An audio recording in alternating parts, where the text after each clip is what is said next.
Welcome to CoinShares interview. Today, we're sitting down with a key player in the Bitcoin mining world, Aydin Kilic, CEO of Hive Digital Technologies. We wanted to know what's the future of Bitcoin mining. Let's get into it. Hi, Aydin. Thank you for being with us. Before going into Hive Digital Technologies specifics, I would like to go back to your own journey. My understanding is that you come from real estate. So what brought you to Bitcoin in the first place, and more specifically into Bitcoin mining? So actually, I started in electrical engineering in the first phase of my career. I was a radio frequency engineer and I worked in wireless telecom. It was in 2009 that an opportunity came where I got into real estate development. In Vancouver, real estate is the biggest industry. Property value is very high. We have a lot of money coming from Asia. So I was doing development, land acquisition, and distressed property acquisition as well. So that was almost like having an MBA, learning cash flow, working with governments, banks, lawyers, accountants, etc., and building value. And a big part of that too is understanding entitlement process and zoning and building. And so when I got involved in cryptos in 2017, Hive was the first public crypto company ever. They went public in September 2017, and they hit $1 billion market cap within the first couple of months of going public. It was a marvel. It was spectacular. And so I was observing, and I was also, me and some friends set up a small crypto mine, about 300 kilowatts in Richmond, a suburb of Vancouver. And so we were getting our hands dirty and learning how it worked and, breaking things and fixing them, etc. And when I saw the potential of a public company as a crypto mining company, I saw the opportunity, and I knew these guys that had a 2 megawatt mine in Washington State. They've been running it since 2014, which is big back then, 2 megawatts. So I approached them and I said, guys, I want to buy your mine and take it public. And at first, they negotiated and they said no, and there's other buyers. And so I wrote them an offer, I wrote my own real estate contract, and they wanted $3 million US, and I didn't have that. So I said, give me 3 months to close. Here's 100,000 non-refundable. If I don't come up with the money, I lose 100 grand. And they said, okay. And I flew to Toronto and I raised $20 million in a month, and the rest was history. And then I took this company public, ran it as CEO. I met Frank Holmes, who's a founder and executive chairman of Hive, on a panel. We're on a panel in Vancouver. I was representing my company, he was representing Hive, and we became friends, right? And since then, Frank has become a mentor. And Hive grew, and my company I managed, it was called Fortress Blockchain. Yeah. And, we both went through the bear market of 2019 and 2020. And we would see each other in New York and Miami and Bahamas and Washington, D.C. And so Frank invited me to join Hive. And so I had to do a succession plan for my own company. And I did that in 2021, and I joined Hive when they rang the bell at NASDAQ in New York. It was such an amazing feeling. And since then, there's been no looking back. I mean, the journey at Hive has been phenomenal.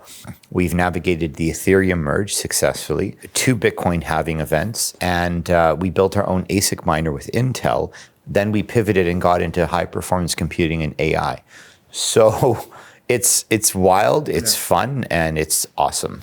You also survived with your previous company, Fortress, one bear market, and the second one with Hive. Yes. So how did you go through these events, this period? Yeah, so it's all about discipline. So, at Hive, we're a low-cost operator. We have the lowest G&A per Bitcoin mine in the sector. G&A, general and administrative expenses, the corporate expenses, right? Some of our competitors are having private jets or, huge numbers of staff, paying people, whatever, 700 grand a year. I don't know, all you have to do, look at the financial statements quarterly. What does it cost to run the company, and how much Bitcoin did you mine? Take the number of Bitcoin and divide it into the cost. And we have the lowest in the sector. That's very important. The other thing is making sure you have high uptime, because when you have high uptime in a bull market, it's very important so you can maximize your profit. In a bear market, it's important to have high uptime because that is your lifeblood. You need every ounce of revenue that you can get to pay the expenses. The other thing that's very important is is your treasury management capital deployment. What I mean by that is you cannot, and I have to stress this wherever the camera is, never overpay for ASICs. That is the number one thing. Don't overpay for ASICs. That's why you built yours. It's why we built ours, and also we're very data driven and mathematical when we deploy capital, because the dollar per terahash price that you pay for the ASICs fluctuates, right? It's like a commodity that fluctuates, and there's a bit of a lag to where the hash price of the Bitcoin mining network hit. The hash price, as you may know, is the dollar per petahash per day that you earn. It doesn't matter if you're mining in Kazakhstan or Canada. It's what the network pays, and it fluctuates, right? And over time, it actually goes down because we produce more hash rate more cheaply. What I mean is this: the S9 Bitmain, when I started back in the day, it came out in 2016. We ordered them. We had 2 megawatts of S9s in 2018 hashing, and those had 13.5 terahash. 13.5 terahash. Now, when you get an S21 Plus or S21 Pro, it's over 200 terahash. It's about 20 times the amount of hash rate. So I call it the commodification of hash rate, right? So what you have to do, and there's actually a physics equation that governs Bitcoin mining economics. I'll explain it right now. And this is what CoinShares on the investment side. I go over this stuff. I think this is why institutions love Hive, is you're solving for ROI. And if you do not get a good ROI on your investment, you shouldn't be mining. You should just buy Bitcoin like Michael Saylor and say, forget it, I'm just buying it. Because if you cannot mine Bitcoin for cheaper than if you buy it, stop wasting time, right? Plus you have the cost of the team, et cetera, and all these things. So the ROI is the output, the 5 input variables: Bitcoin price, network difficulty. These are all numbers, by the way. Difficulty currently is 119 trillion. It's a quantitative figure. Electrical price in dollars per kilowatt hour, machine efficiency in joules per terahash, and dollar per terahash ASIC purchase price. From those, you can calculate ROI in number of days. And the biggest lever that you control is your dollar per terahash price. You also choose the efficiency that you buy, but I'm going to make a quick example. Right now, there's the S21 XP. It's $21 a terahash, but that's way overpriced. In December, we announced our order with Bitmain, S21 Plus. It was $14 a terahash. So that's 40% cheaper, and the efficiency difference is only 10%. So you have to think that way, because when you put it in the equation, and by the way, you don't just do the equation once, you have to do sensitivity analysis, because you have 5 input variables. By the way, you don't control difficulty, you don't control Bitcoin price. So what you need to do is fix the figures you control, and then map the data out in 3D and understand the sensitivity and see, if market conditions change, will I still determine the best ROI by buying this machine at this price? If the answer is yes, go for it. We target under 1 year ROI after cost Hive, because you can mine with the ASIC for maybe 3 years if you're lucky, maybe 4 if you're super lucky, and maybe 2 if you're unlucky. But if you can ROI under 1 year, the remaining 1 to 2 to 3 years, free cash flow. This is where we lead. We have the best ROIC in the sector, right? So it comes from discipline. So I think the answer to your question, how do you get through a bear market, is discipline. And what is the worst thing to have is hubris. People in the bull market, they go, it's a good feeling, by the way. Bull markets are great. I can't wait for the next one, People are printing shirts with Bitcoin and rockets going to the moon. It's great. I love it, right? But, to enjoy the bull market, to earn it, you have to survive the bear market. In this sense, do you see any analogy between the real estate industry and the Bitcoin mining one? Yeah, I do, because in Bitcoin, it's all about timing, deploying capital. It's actually best to scale during a bear market when the dollar per terahash price for ASICs is low, yes? And you can underwrite all your projections and cash flows on bear market economics. Because if you can get a 1 year ROI in bear market economics, when the bull market comes, that ROI shrinks to 6 months, right? It's similar to buying real estate in this sense. So say you want to buy a commercial building, right? We have what's called the cap rate, right? So if you get a cap rate of 3%, you're getting 3% return annually on your investment. A cap rate of 10%, But it also depends, when are you buying it? If you're buying it at the peak of the market, you're getting a 3% cap rate, and then a few years later, the market drops and now the property is worth half of what you paid for. you're kind of screwed because that 3% yield isn't going to get you back up to where you paid, right? So timing is very important. And the fluctuations in the real estate market are much slower. Crypto is like this, right? But if you can understand it, and look, there's always going to be macroeconomic trends you can't affect. A mining ban in China in 2021, hash rate dropped. It was actually good temporarily. You know, at a more regional level, sometimes you say this county is going to ban Bitcoin mining and hike the prices, or this senator likes it, this senator doesn't like it. But you have to be tough in this industry. That's the other piece. So discipline and grit. Would you say now that Hive is more than a Bitcoin mining company? As you said, you built your own ASIC. Yeah, I'd say we're a Bitcoin mining company. You're still on Bitcoin, but you're also shifting towards AI, I assume. So are you more like an infrastructure company? That's a great way to put it. Fundamentally, yes, we're an infrastructure company. And so when you're mining Ethereum, because Hive started as an Ethereum miner, or when you're mining Bitcoin, what is the common denominator there, yeah?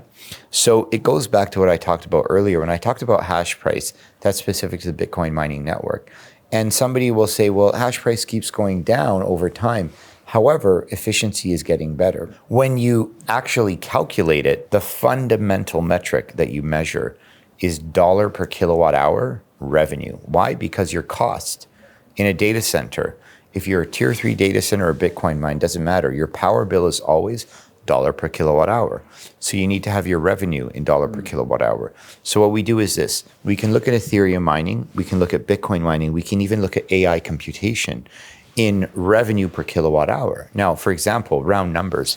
Currently, Bitcoin mining with a new generation machine, you're going to get about 10 cents a kilowatt hour. Now, that doesn't sound like a lot, but you're consuming millions of kilowatt hours, of course, right, over the period of time, right? So the key here is that 10 cents a kilowatt hour, and and that will fluctuate. In a bull market, it might go up to 20 cents a kilowatt hour, right? But that's your range, 10 to 20 cents a kilowatt hour. Or if it gets really bad in the bear market, like in the worst part, it can go down to maybe 5 or 6 cents a kilowatt hour. So let's say your midpoint is 10 cents, your high point's 20, your low is 5. In Ethereum mining, when we were mining Ethereum, the high point of our NVIDIA GPUs was 90 cents a kilowatt hour, 90. And in a base case, it was about 30, 40 cents a kilowatt hour. And honestly, it never really went much below that. So you look at that and you say, wow, that is about 4 times the profit density per kilowatt hour than Bitcoin mining. So we had a 30 megawatt facility in Sweden with 120,000 GPUs that basically was generating as much revenue as a Bitcoin mine 4 times the size, 120 kilowatts. Now, the other piece is AI. So our A-series NVIDIA cards, after the Ethereum merge, we started mining altcoins, yes? But you went from doing 30, 40 cents a kilowatt hour down to about 7 cents a kilowatt hour. But when you're saying altcoins, are we talking about Zcash, Monero, Ethereum Classic? No, GPU mineable coins, Ethereum Classic, Raven, and some other ones, yeah? And by the way, you know, everybody was counting us out. They said, oh, you're going to be dead after the Ethereum, or just going to go to zero. And the thing you have to understand in crypto mining, everything is asymptotic. You know, when you think of mathematics, and if you've taken physics courses, or an asymptote is a line that approaches zero but never does as time approaches zero, you know. And so things are asymptotic. Hash price is asymptotic, right? When hash price goes in a bear market, it doesn't go to zero. It gets lower, and then difficulty corrects, and it kind of plateaus. So it's the same principle here. What happened was the revenue from the GPUs went from about 40 cents a kilowatt hour to about 7 cents a kilowatt hour. Now, that's a huge drop, but by the way, it's not far from where Bitcoin mining was at 10 cents a kilowatt hour. So people didn't get that. They got it once the financial statements came out. They said, oh, okay, I guess it's still a pretty good business. But then we took 400 GPUs and we put them on a platform to run HPC computation, yes? And then these GPUs were generating $1 a kilowatt hour. Yeah, way more than Bitcoin. Way more, 10x. Yeah. And these are the A series. We had NVIDIA A40s and A6000. We grew that from 400 GPUs, because we had all the GPUs. We just had to put them in more powerful servers and relocate them to a tier 3 data center. We did that from 400 GPUs. We were generating $1 million of ARR. and we grew that to 4,000 GPUs and 10 million ARR, yes? Then we're like, okay, this is something, yeah? Now we did that over a year. Then we said, okay, let's get some H100s. And the H100s do $2 a kilowatt hour, yes? Now we got some H200s. So we're on track to do 20 million of annual revenue this year. Currently, we're sitting at about 13 million ARR, and the Bitcoin mining business is about 120 million. So Bitcoin's still about 90% of the revenue, but we announced Buzz HPC, which will be a pure play AI-focused company with our GPUs. And it's a very exciting time. But now somebody might say, oh my God, why doesn't everybody just do AI if you're getting $2 a kilowatt hour? Because the CapEx is higher, yes? So it's about 30 million a megawatt for new generation GPUs. And it's about 1 million a megawatt for ASICs, right? So basically, when you do all the math, either way, it works out roughly to a 2-year ROI on GPUs, 2.5 year after cost, yes? And Bitcoin mining ASICs, depending where you are on the bull market cycle, you know, say one year ROI, hopefully, right? But one has more volatility, so they're really good hedge against each other. So we have consistent cash flow from the GPU AI business, while, you know, and that's what we did when Ethereum. So Hive has always had that duality, that dual strategy. I know it's a lot, but this is how we have to think about the business. If it was so easy, everybody would do it, yeah? Hive has long positioned itself as a sustainable mining company. What does sustainability mean in Bitcoin mining? That's a really good question. It means a few things. First of all, we're green energy focused. So I'll tell you everywhere that we mine. We mine in Sweden. We mine in Canada in 2 provinces. One is called New Brunswick and one is called Quebec. Now, the power utility in Quebec is called Hydro-Quebec, yes? So it's all hydro energy. The town where we mine in New Brunswick is called Grand Falls. So 5 minutes away, you can actually see the hydro dam, yes? Similarly, in Sweden, the power company is called Vattenfall. And Vattenfall means waterfall in Swedish, which of course, again, is hydro. And close to our town in Boden, a 5-minute drive from the site, you can see the hydro dam. So they're all hydro. We used to be in Iceland. We had about between 4 to 8 megawatts as we grew over time. And that was geothermal. But we shifted, there was, you know, some policy changes in Iceland. So we shifted, and Paraguay is all hydro as well. And Paraguay is super exciting. We have 300 megawatts there. We acquired a 200 megawatt site that was 90% complete. It actually is complete now, and it just got energized last week. We have a 100 petahash just starting, and it's going to grow. That'll be our path to 25 exahash through Paraguay. And that is powered by the Itaipu Dam, which is the largest dam in the Western Hemisphere. So 10.4 gigawatt dam. And that feeds, we have 2 sites. One is 200 megawatts, one is 100 megawatts. Now, green energy, sustainable, it's hydro.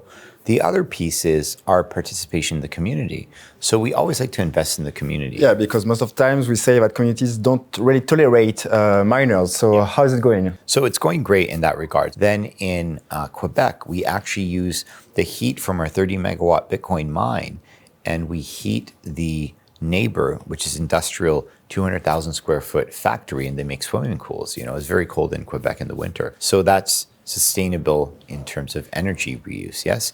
And then finally in Paraguay, what we're doing there is we are, there's 18 schools in the province of Cordillera, and we met with the governor, and we said, you know, we're excited to do business here. We have the 100 megawatt site in Valenzuela. What do you need? And he said, well, we have these 18 schools in rural areas and they don't have electricity. Can you help us? And we said, well, we're in the electrical business, so absolutely. So we've already completed 4 of the 18 schools, and we're going to be doing the rest of the 18 schools through this year and next year.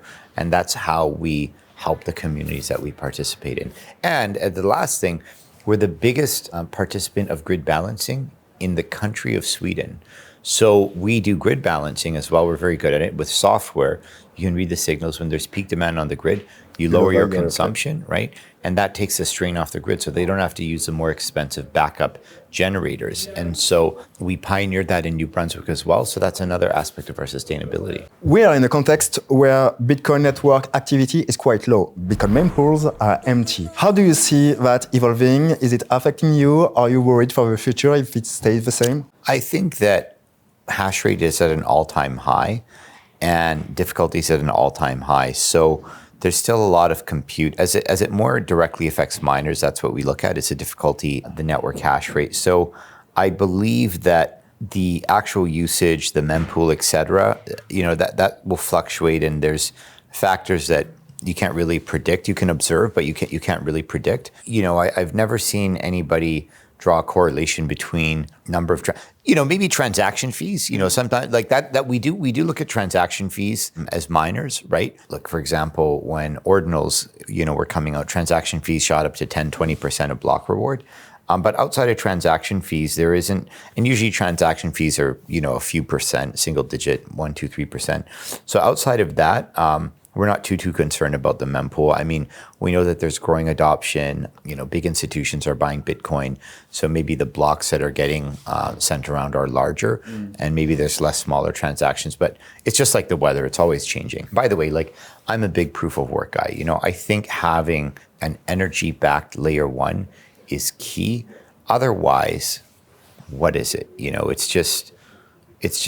It's vapor. I wanted to address this topic because as a miner, of course, you're interested by Bitcoin, but what's your take on the current altcoins ecosystem, especially the proof of work one, but also the proof of stake?